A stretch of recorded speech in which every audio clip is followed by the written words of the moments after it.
The Galactic Federation Diplomatic Hall was filled with representatives from over 20 alien species. At the front of the room stood a raised platform where 5 alien cadets waited beside their human instructors. It had been 3 days since their mountain rescue, and today marked the official graduation ceremony for the first interspecies military exchange program. Dorn stood proudly despite the visible repairs to his stone-like body. Zeal's aquatic skin glistened with health again. Krillix, Vorn, and Azari flanked them protectively, a unit forged through shared hardship. Admiral Genva, the Federation's military coordinator, approached the podium. The insectoid commander's compound eyes swept over the assembly. Today we witnessed the completion of an unprecedented exchange of knowledge, the Admiral began. When we proposed this program, many doubted its value. Humans were considered too physically weak, too technologically primitive to offer meaningful military insights to advanced species. Sam and Lisa exchanged a small smile at these words. Each graduate will now present what they have learned, the Admiral announced, stepping aside. Krillix went first, his mandibles clicking in what the humans now recognized as a sign of respect. I arrived believing my superior strength and multiple limbs made me the better warrior, he began. I was wrong. Humans taught me that endurance exceeds strength, that technique overcomes natural advantages, and that the mind is the greatest weapon. Next came Azari, her feathers now held proudly instead of fluffed for display. Humans cannot fly, she stated simply, yet they created machines to soar higher and faster than any natural wings. They cannot breathe underwater, yet they explore ocean depths. Every limitation becomes a challenge they must overcome. This is their greatest power. Zeal stepped forward, his aquatic features animated. Human adaptability defies biological understanding, he said. In conditions that should kill them, they not only survive but thrive. Their bodies change to meet demands placed upon them.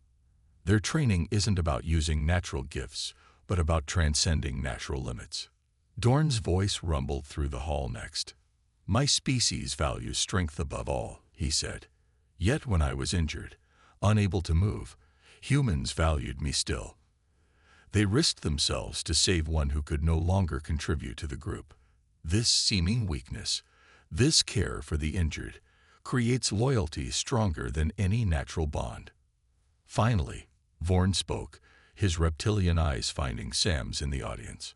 Humans call their training basic, yet it would challenge our elite forces, he said. They create fire from stone, food from wilderness, shelter from nothing. They turn their bodies into weapons through discipline alone. But their greatest lesson was not about combat at all. He paused, gathering his thoughts. It was about unity.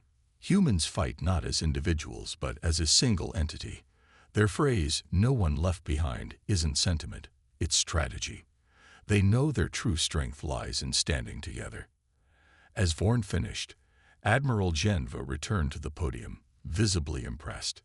Based on these reports and the recommendation of our observers, the Federation will implement human training methodologies across all our military branches, the Admiral announced. Furthermore, we request that Earth send additional instructors to our Central Academy. After the ceremony, the alien cadets gathered with their human teachers one last time. Will you accept the offer to teach at the Federation Academy? Vorn asked Sam. Lisa and I will, Sam confirmed. Jack's staying here to train the next exchange group. They won't believe what's coming, Krillix said, his mandibles forming what the humans now recognized as a smile. No, Lisa agreed, just like you didn't. We were arrogant, Azari admitted. You were ignorant, Sam corrected gently. There's a difference. You simply didn't know. Now we do, Dorn rumbled, and our worlds will know too. As the alien cadets prepared to board their transport ship, Vorn turned back to Sam. You asked once what I would prefer, that other species respect humans or fear them, he said. I now know the answer. And? Sam asked. Both, Vorn replied. Because I now understand that humans are the most dangerous beings in the galaxy, not despite their weaknesses, but because of them. You turned your fragility into your greatest strength. Sam watched the ship depart, carrying 5 aliens who would forever change how the galaxy viewed humanity. Mission accomplished, Lisa said beside him. Sam nodded. They came looking for basic training. They found humanity instead. Dark clouds gathered above as Sam led the group up a narrow mountain trail. This was their final week of training, and today's exercise involved navigating difficult terrain while carrying heavy packs. The alien cadets, now much fitter than when they arrived, kept pace with their human instructors. Weather report came in. Lisa said quietly to Sam, "Storm's getting worse. Maybe we should head back." "We're almost to the checkpoint," Sam replied. "We'll assess there." The aliens had changed dramatically over the weeks. Vord moved with a new economy of motion, conserving energy as humans did. Krillex had developed remarkable endurance for his species. Azeri now preferred walking to flying for short distances, building leg strength. Zeal had adapted to drier conditions, and even Dorn moved with surprising agility despite his massive form. They reached a plateau with a stunning view of the valley below. As they stopped to rest, the first lightning bolt struck a nearby peak. "That was close," Jack observed, dropping his pack. "Storm's moving fast." Suddenly, a terrible cracking sound echoed across the mountain. The ground beneath them shuddered. Sam looked up to see a massive section of rock breaking away from the ridge above them. "Landslide," he shouted. "Move." The group scattered as tons of rock and earth cascaded down. Vorn and Krillex made it to safety immediately, their reflexes saving them. Sam grabbed Lisa and pulled her behind a large boulder. Jack pushed Azeri clear of danger. But Zeal and Dorn weren't fast enough.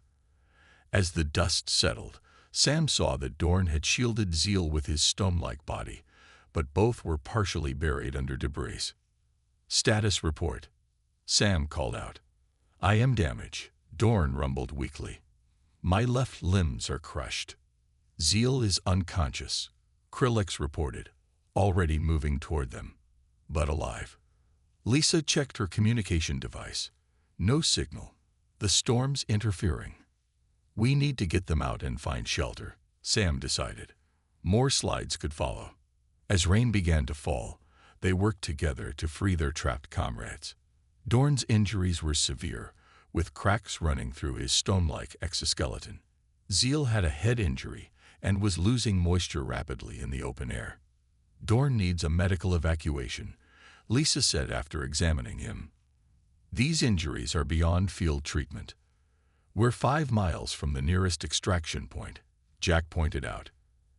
"And we have 2 injured who can't walk." Sam looked at the alien cadets. "This is no longer a training exercise. This is a real emergency. We need to work together to survive."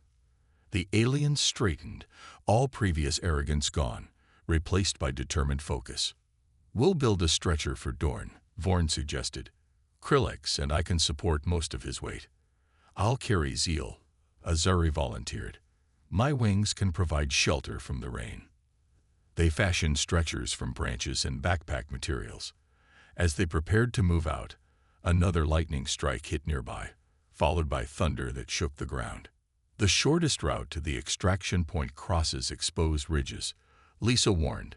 "Too dangerous in this lightning." "Then we go the long way," Sam decided, "through the forest valley." "That will take hours longer," Jack said. "We stay together," Sam insisted. "No one gets left behind." The aliens looked at Sam with new understanding. This wasn't just a human training principle. It was a core belief. As they began their difficult journey down the mountain, carrying their injured comrades, Vorn moved beside Sam. "On my world, we would prioritize the strongest," he admitted quietly. "The injured would be left to recover on their own or perish." "That's the difference," Sam replied, adjusting his grip on Dorn's stretcher. "Humans learned long ago that our strength isn't in our individual capabilities. It's in our ability to work together, to sacrifice for each other." The rain fell harder as they made their way carefully down the treacherous slope. Despite the danger, despite the pain of their injuries, the group moved as one unit. Human and alien, they were no longer separate species but a team with a single purpose: ensuring everyone survived. And in that moment, the alien cadets finally understood the most important lesson of human combat training: the unyielding commitment to never abandon your own. The training facility's combat arena was a large open space with various terrain features: urban rubble, forest sections, desert sand, and even a small water feature. The alien cadets gathered at the entrance, looking more confident than they had in days. After surviving in the wilderness, they felt ready for anything. "Today we begin combat simulation," Sam announced, standing beside a rack of unusual-looking weapons. "What are those?" Vorn asked, eyeing the devices suspiciously. "Training weapons," Lisa explained, picking one up. "They fire gel capsules that mark your target with colored dye. They sting when they hit you, but cause no permanent damage." "Pain compliance training," Sam added. The fear of pain makes the simulation more realistic. Krillex's antennae twitched. "Your species deliberately inflicts pain during training." "Yes," Jack said simply. "You can't learn to fight properly without understanding what's at stake." The aliens exchanged glances. Their own combat training typically involved virtual simulations or carefully controlled exercises where injury was prevented at all costs. "We'll be running 2 scenarios today," Sam continued. "First, team exercises where you'll work together against human opponents. Then individual assessments." "Who will we be fighting?" Azeri asked, her feathers now standing proudly after she had proven herself capable during the survival training. Sam smiled. "Me, Lisa, Jack, and a few other instructors." "But you're outnumbered," Dorn pointed out. "Yes," Sam agreed. "We are." 30 minutes later, the aliens found themselves pinned down behind a concrete barrier in the urban section of the arena. Despite their numerical advantage, the human instructors had outmaneuvered them at every turn. "How are they moving so quickly?" Zeal gasped, a blue dye mark already splashed across his chest from a previous hit. "They're using their environment," Vorn observed. "Notice how they stay low, use cover, and communicate without speaking." Krillex peeked around the barrier and immediately pulled back as a gel capsule splattered against the concrete near his head. Their accuracy is remarkable for such primitive weapons. "We need to adapt," Vorn decided. "Krillex, use your 4 arms to provide covering fire. Azeri, your superior vision might spot them. Dorn, you can absorb more hits than the rest of us. You'll be our shield." For the first time, the aliens worked together, applying their unique abilities while adopting human tactics. They still lost the exercise, but lasted twice as long as in their first attempt. "Better," Sam acknowledged when it was over. Now for individual assessments. One by one, each alien entered a smaller arena for hand-to-hand combat training. This was where they expected to excel. Most of their species were naturally stronger or faster than humans. Vorn went first, confident in his reptilian strength and speed. He faced off against Lisa, who was half his size. "Begin," Sam called. What followed shocked the watching aliens. Lisa moved with incredible speed and precision. She didn't try to match Vorn's strength, but used his momentum against him. Within minutes, Vorn was on the ground, Lisa's arm locked around his throat in a hold that could have been lethal in real combat. Each alien faced similar outcomes. Even Dorn, whose stone-like body should have made him nearly invulnerable, found himself disabled by Jack targeting specific pressure points. "How?" Azeri asked after they had all failed their individual assessments. "You're not stronger than us. You're not naturally faster." "We don't need to be," Sam explained, gathering them in a circle. "Humans developed martial arts to overcome our physical limitations. We study the body, find weaknesses, and exploit them. Your species evolved as prey animals," Krillex said, recalling his xenobiology studies. "Yet you fight like apex predators." "We were prey for a while," Jack acknowledged. But that just taught us to be more dangerous when cornered. As they left the combat arena, the aliens were quieter than usual, processing what they had learned. Humans weren't just surprisingly tough or adaptable. They had systematically developed ways to overcome every physical disadvantage through technique, training, and sheer determination. Tomorrow, Sam announced as they reached the barracks, "We'll teach you those techniques, if you're willing to learn." "We are," Vorn replied, speaking for all of them. For the first time, there was no condescension in his voice, only genuine respect. Dawn broke over a remote section of the Rocky Mountains. Sam stood before the alien cadets with a small backpack, dressed in simple clothing. The aliens watched as he emptied the contents onto the ground. A knife, a small metal container, a length of cord, and a thin emergency blanket. "Survival training begins now," Sam announced. "Each of you will receive these basic supplies. Your task is to survive in the wilderness for 3 days." The aliens stared at the meager equipment with growing concern. "Where is the rest of the gear?" Krillx asked, mandibles clicking anxiously. "The environmental regulators. The emergency beacons. You won't have those in a real combat situation if you're separated from your unit," Lisa explained, joining Sam.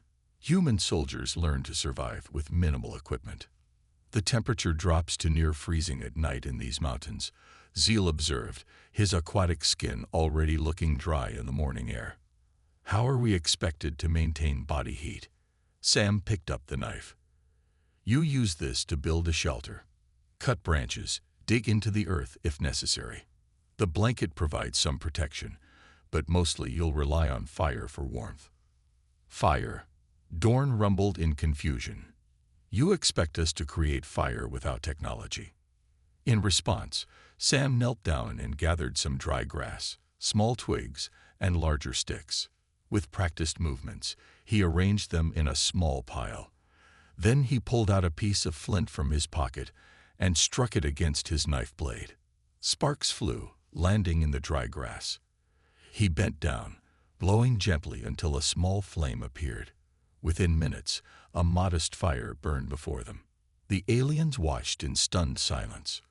"Humans can create fire without technology," Azeri whispered, her feathers rustling with what might have been fear or admiration. "Our ancestors learned this skill over 400,000 years ago," Lisa said.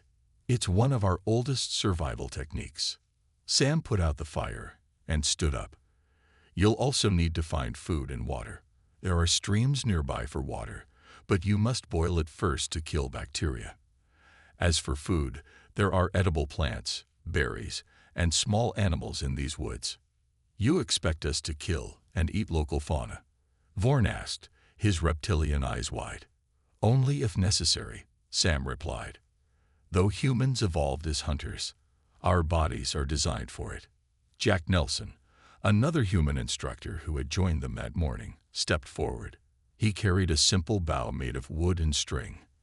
Without a word, he nocked an arrow, aimed at a tree about 50 yards away, and fired.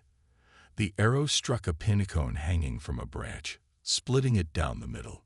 "Humans are persistence hunters," Jack explained, lowering the bow. "We can't run as fast as many animals, but we can track them for days, following until they collapse from exhaustion." The aliens exchanged nervous glances. "You will work in pairs," Sam continued. "Lisa will take Krillix and Azari. Jack will guide Zeal and Dorn. I'll work with Vorn. We humans will teach you the basics, but you must perform the tasks yourselves." "What if we cannot adapt to these conditions?" Zeal asked, genuine worry in his voice.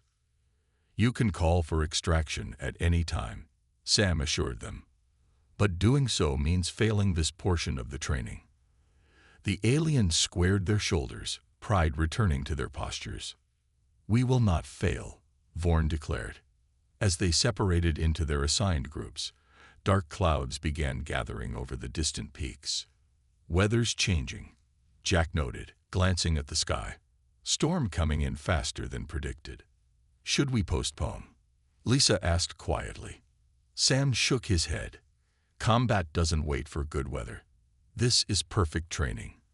As the first distant rumble of thunder reached them, Sam saw something new in the aliens' eyes, not just respect, but a hint of fear. Not of the humans themselves, but of the realization that humans had evolved on a world that demanded such survival skills as a baseline. "Let's move out," Sam ordered. "We need to find shelter before the storm hits." The aliens followed their human guides into the wilderness, about to learn just how adaptable humans could be. The afternoon sun beat down on the training grounds as Sam led the alien cadets to a muddy field dotted with various structures. There were tall wooden walls, rope nets, barbed wire stretched low over mud pits, monkey bars, and deep trenches filled with murky water. "This," Sam announced, "is our basic obstacle course. Every human recruit must complete this course in under 15 minutes to qualify for combat roles." The aliens, still sore from the morning run, stared at the course with a mixture of disbelief and growing respect. "These obstacles seem designed to exploit our weaknesses," Zeal observed, eyeing the mud pits with particular concern. The aquatic alien's skin had only recently rehydrated after the morning exercise. "Not at all," Lisa replied. "This course was designed decades before we met any alien species. It's meant to test basic human physical capabilities." Krillek stepped forward, his exoskeleton now covered in a protective layer he had secreted to prevent further moisture loss. "What is the purpose of the pointed wire?" he asked, pointing at the barbed wire. "It teaches you to stay low," Sam explained. "In combat, keeping a low profile can save your life. And these are truly obstacles that human children navigate?" Azeri asked, her wings still drooping from exhaustion. "Similar ones, yes," Lisa said. "Many human playgrounds have climbing structures, balance beams, and overhead bars that develop the same skills." Dorn rumbled with skepticism. "I cannot believe human young are trained so harshly." "It's not training," Sam clarified. "It's play. Human children naturally test their physical limits for fun." The alien cadets exchanged glances, a new understanding dawning in their eyes. "I will demonstrate the course," Lisa offered. Without waiting for a response, she jogged to the starting line. What followed left the aliens speechless. Lisa moved through the obstacle course with fluid grace and impressive speed. She scaled the wall using just a rope, crawled under barbed wire without hesitation, swung across monkey bars with ease, and waded through water-filled trenches as if they were mere puddles. In just under 8 minutes, she completed the course, emerging muddy but barely winded. "That's what we expect from our top performers," Sam said. "Now it's your turn." One by one, the alien cadets attempted the course. Krillex's multiple limbs gave him an advantage on the monkey bars, but his exoskeleton made crawling under barbed wire nearly impossible. Zeal moved easily through water obstacles but struggled with climbing. Azeri tried to use her wings to bypass certain obstacles until Sam called her out. "No flying," he ordered.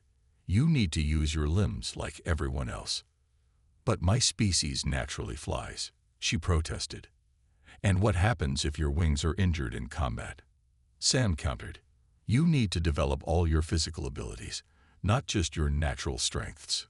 Vorn performed the best among the aliens, his reptilian body surprisingly agile, but even he took nearly 20 minutes to complete the course. Dorn simply couldn't finish. The stone-like alien became stuck in a mud pit, his heavy body sinking deeper with each movement. "I require assistance," he finally admitted after struggling for several minutes. Sam and Lisa helped pull him out, neither showing any sign that they found his weight difficult to manage. "How did you lift me?" Dorn asked in genuine curiosity. "My mass exceeds typical human lifting capacity. Proper technique and training," Sam explained. "Humans can exceed their baseline capabilities with practice."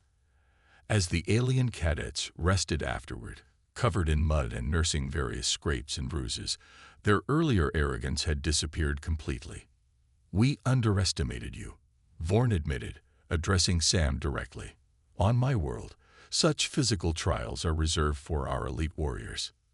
"That's why we're here," Krillex added, his mandibles moving in what might have been a gesture of respect. To learn what we did not know. Sam nodded. That's the point of this exchange program, and we're just getting started. What comes next? Zeal asked, a hint of apprehension in his voice. Sam smiled. Tomorrow we begin survival training. I hope you all like camping. A piercing alarm jolted the alien cadets from their sleep cycles. It was 4:30 a.m., still dark outside, and colder than any of them had expected. Confused and disoriented, they stumbled into the hallway to find Sam and Lisa already dressed in exercise gear, looking alert and energetic. "Good morning, cadets," Sam said cheerfully. "Beautiful day for a warm-up, isn't it?" Vorn blinked his reptilian eyes slowly. "The sun hasn't risen yet. Is there an emergency?" "No emergency," Lisa replied. "This is standard wake-up time for basic training." Krillix's antennae twitched nervously. "My species requires 12 hours of hibernation. I've only had 6. Adapt and overcome," Sam said without sympathy. "You have 15 minutes to get dressed and meet us outside." 20 minutes later, the 5 alien cadets stood shivering in the pre-dawn mountain air. Light rain fell, making the ground slick and muddy. "Today's warm-up is simple," Sam explained. "A 5-mile run through the mountain trail, followed by 100 push-ups, 100 sit-ups, and 100 squats."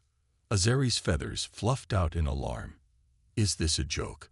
In my world, only elite warriors perform such tasks." Sam shrugged. "On Earth, children do similar exercises in school. This is the minimum standard for anyone entering military service." Before any of them could protest further, Lisa blew a whistle and began jogging toward the trail. Sam took up position at the rear of the group. "Keep pace, cadets. No one gets left behind, because we wait for you, but we don't slow down either." The first mile went reasonably well. Vorn led the group, his reptilian legs surprisingly adapted to the terrain. Azari stayed airborne, using her wings to glide just above the path. Krillix moved with mechanical precision, though his breathing sounded labored through his spiracles. It was Dorn who struggled first. The stone-like alien, weighing nearly 400 pounds, found Earth's gravity challenging despite coming from a higher gravity world. "The oxygen," he gasped after 2 miles. "Too rich for my systems." "Keep moving," Sam encouraged, not unkindly. "Your body will adjust." By mile 3, Zeal was in trouble. The aquatic alien skin had dried out despite the rain, and his movements became jerky and uncoordinated. "I require hydration," Zeal wheezed. Lisa tossed him a water bottle without breaking stride. "Drink while moving." Mile 4 broke Krillix, the insectoid's exoskeleton, perfect for short bursts of activity, wasn't designed for endurance. His multiple limbs began moving out of sync, and he tumbled into the mud. "Get up, cadet," Sam ordered, stopping beside him. "We're not even halfway through the morning routine." "Impossible," Krillix chittered. "No sentient being trains like this." "Humans do," Sam replied, helping him up. "Every day." By the time they reached mile 5, only Vorn was still running properly. Azari had been forced to land, her wings too tired to keep her aloft. Dorn moved at a shambling walk. Zeal had to be supported by Lisa. Krillix alternated between walking and crawling. When they finally returned to the training grounds, the sun was just beginning to rise. The aliens collapsed onto the wet grass, breathing heavily, limbs trembling. "Good job on the run," Sam said, not even winded. "Take 5 minutes, then we begin push-ups." "This is madness," Vorn hissed, the only alien still able to speak clearly. "You expect us to continue." "This is just day 1, Lisa reminded them. "We have 8 weeks of training planned." Dorn made a sound like grinding rocks. 8 weeks of this. Impossible. Sam looked at the 5 alien cadets, seeing the shock and disbelief in their eyes. They had expected human training to be easy, beneath their advanced capabilities. Now they were beginning to understand. "The Federation wanted you to learn how humans train for combat," Sam said quietly. "This is it. This is what we consider basic. Not advanced, not special forces, just the minimum standard for any human soldier. For the first time, the aliens looked at their human instructors with something new in their eyes. Not quite respect yet, but the beginning of understanding, and perhaps a touch of fear. The simulation room glowed with blue light as Krillix moved his four arms in perfect harmony. The holographic battlefield responded to his commands, showing enemy positions shifting exactly as he predicted. The insectoid's mandibles clicked with satisfaction as he completed the theoretical combat scenario in record time. Impressive, Sam admitted, standing at the back of the room with Lisa. Krillix has a natural gift for tactical analysis. Lisa nodded. The Hive Dominion is known for their strategic thinking, but thinking and doing are different things. Next came Vorn, the reptilian. His scaled fingers danced across the control panel, orchestrating a complex flanking maneuver that neutralized the simulated enemy force with minimal casualties. When he finished, he turned to Sam with a smug expression. "Your simulation is challenging, Instructor Miller, but not as complex as those in our academy. Perhaps you could increase the difficulty." Sam nodded. "We'll get to that." Throughout the day, each alien cadet demonstrated their species' particular strengths. Zeal, the aquatic alien, excelled at three-dimensional thinking, approaching problems from angles humans rarely considered. Azari, with her bird-like quickness, could process information faster than the others. Even Dorn, the massive stone being, showed surprising subtlety in his tactical choices. During a break, the aliens gathered in a corner, speaking quietly among themselves. "These human training methods are simplistic," Vorn said, keeping his voice low. "Their tactical systems lack the nuance of even our junior academies." Krillix's antennae twitched in agreement. "They rely too heavily on brute force solutions. I've analyzed 17 different approaches to their scenarios, all superior to their suggested methods." Zeal floated a hand dismissively. "Perhaps their physical training will offer more challenge, though I doubt creatures from such a gentle world will impress us there either." Sam could hear every word from across the room but pretended not to notice. This was all part of the process. Let them be confident now. After the break, Sam stepped to the center of the room. "You've all performed exceptionally well in the theoretical exercises. Your species have clearly developed advanced tactical thinking." The aliens straightened proudly at the compliment. "However," Sam continued, "combat isn't just about thinking. It's about doing, about pushing your body past what your mind says is possible. Our bodies are already superior to humans." Dorn rumbled, his stone-like skin grinding as he shifted his weight. "Your muscles are weak, your reflexes slow by comparison." Lisa exchanged a glance with Sam, biting back a smile. "Maybe," Sam conceded, "but tomorrow, we'll see how theory translates to practice. I suggest you all get a full sleep cycle tonight. You'll need it." "What exactly will we be doing?" Azari asked, her feathers fluttering with mild concern. "Just a standard warm-up routine," Sam said casually. "Nothing special. The kind of thing human recruits do on their first day." The aliens seemed to relax at this, confidence returning to their postures. As they filed out of the simulation room, Vorn approached Sam directly. "I studied your species, Instructor. Your physical capabilities are well documented.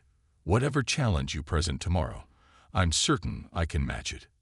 Sam smiled. "I'm counting on it, Cadet Vorn." Later, as Sam and Lisa prepared the next day's training schedule, Lisa couldn't hold back her laughter anymore. "They have no idea what's coming, do they?" Sam shook his head. "None whatsoever. They're all thinking about human physical limitations based on average civilians.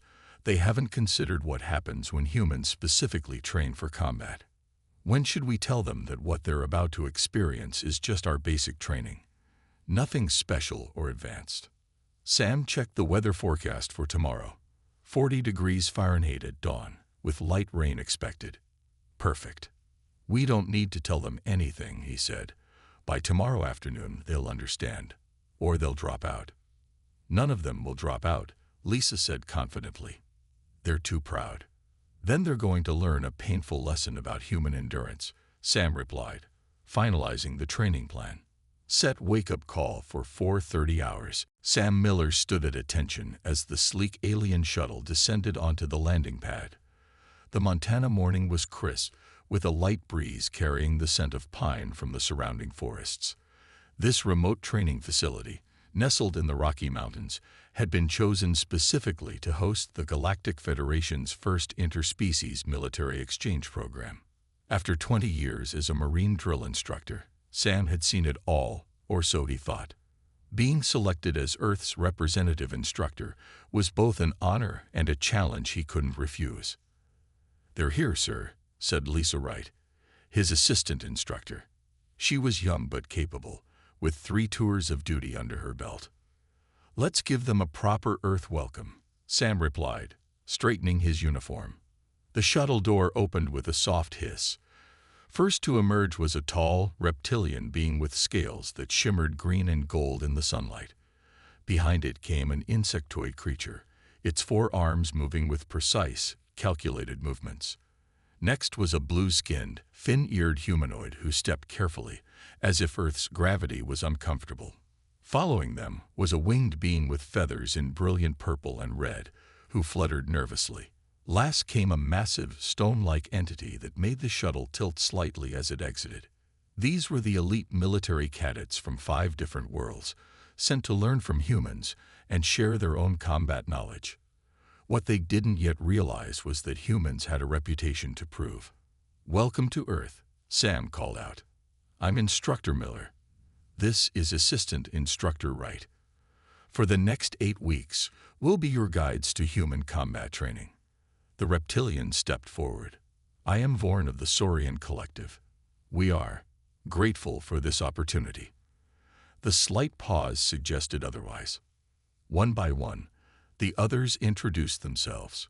Krillix of the Hive Dominion, Zeal of the Aquatic Confederation, Azari of the Sky Realm, and Dorn of the Stone Worlds. "We have studied your species," said Krillix, mandibles clicking. "Your gravity is only 1.0 standard. Your atmosphere is oxygen-rich. You have no natural weapons." The insectoid's compound eyes scanned Sam dismissively. "We are curious what combat techniques such a species could teach us." Sam didn't react to the implied insult. "Follow me. We'll get you settled in your quarters first." As they walked, Dorn rumbled in a voice like grinding stones. "The humans appear fragile. Their skin is soft. Their bones snap easily. How do they survive combat?" "Perhaps they don't," whispered Azari, feathers rustling with amusement. "Maybe that's why they need our help." Lisa shot a glance at Sam, who pretended not to hear. They had expected this. Every alien species they'd encountered so far had initially underestimated humans. "Your quarters have been adapted to your biological needs," Sam explained as they reached the barracks. "Rest today. Tomorrow, we begin with theoretical assessments." Zeal, the aquatic alien, stepped forward. "We have reviewed your combat simulations. They seem primitive compared to our neural interface training." Sam smiled. "There's a difference between simulation and reality. You'll learn that soon enough." After showing them to their rooms, Sam and Lisa walked back toward the administrative building. "They don't think much of us," Lisa observed. "They never do at first," Sam replied.